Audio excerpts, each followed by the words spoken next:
തനിക്കെതിരായ നടി അൻസിബയുടെ ആരോപണങ്ങൾ അടിസ്ഥാനരഹിതമാണ് എന്ന നിലപാടിൽ ഉറച്ച് അഭിനേതാക്കളുടെ സംഘടനയായ അമ്മയുടെ vice president Lakshmi Priya. Police സ്റ്റേഷനിൽ 3 മണിക്കൂർ പിടിച്ചിരുത്തിയെന്ന അൻസിബയുടെ പ്രസ്താവന ശരിയല്ലെന്നും തന്റെ കയ്യിൽ തെളിവുകളുണ്ടെന്നും ലക്ഷ്മി പ്രിയ പറഞ്ഞു. അൻസിബയുടെ പരാതിയിൽ മൊഴി നൽകാൻ എത്തിയപ്പോഴാണ് ലക്ഷ്മി പ്രിയയുടെ പ്രതികരണം. ലക്ഷ്മിപ്രിയയും തൃപ്പൂണിത്തുറ എസ് ഐ രേഷ്മയും പോലീസ് സ്റ്റേഷനിൽ വിളിച്ചുവരുത്തി തന്നെ മാനസികമായി പീഡിപ്പിച്ചെന്നാണ് അൻസിബയുടെ ആരോപണം. തൃക്കാക്കര ACP ഓഫീസിലാണ് ലക്ഷ്മിപ്രിയയുടെ മൊഴി രേഖപ്പെടുത്തുന്നത്. അൻസിബയുടെ ആരോപണങ്ങൾ തള്ളുകയാണ് ലക്ഷ്മിപ്രിയ. എന്നോട് വ്യക്തിവൈരാഗ്യം ഉണ്ടാകേണ്ട വിധത്തിൽ ആ കുട്ടിയോ ഞാനോ അങ്ങോട്ടും ഇങ്ങോട്ടും പെരുമാറിയിട്ടില്ല.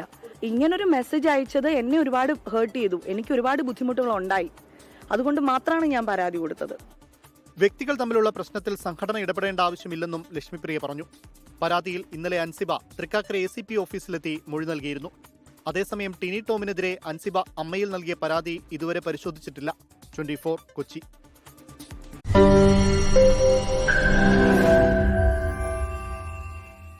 ലോകത്തെവിടെയായാലും ഏത് സമയത്തും 24 വാർത്തകളും ഓഗ്മെന്റഡ് റിയാലിറ്റി പാക്കേജുകളും എക്സ്പ്ലെയിനറുകളും വിശദമായി കാണാൻ ഞങ്ങളുടെ YouTube ചാനൽ നിങ്ങൾക്ക് സബ്സ്ക്രൈബ് ചെയ്യാം.